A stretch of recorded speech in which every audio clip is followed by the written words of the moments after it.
Where is the grave of Sir Arthur O'Kellin? Where may the grave of that good man be? By the side of a spring, on the breast of Helvellyn, under the twigs of a young birch tree.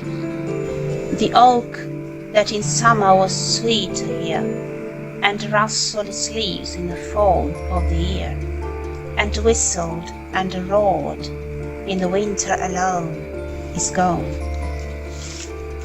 and the birch in its stead is grown. The knight's bones are dust, and his good sword rust. His soul is with the saints, I trust.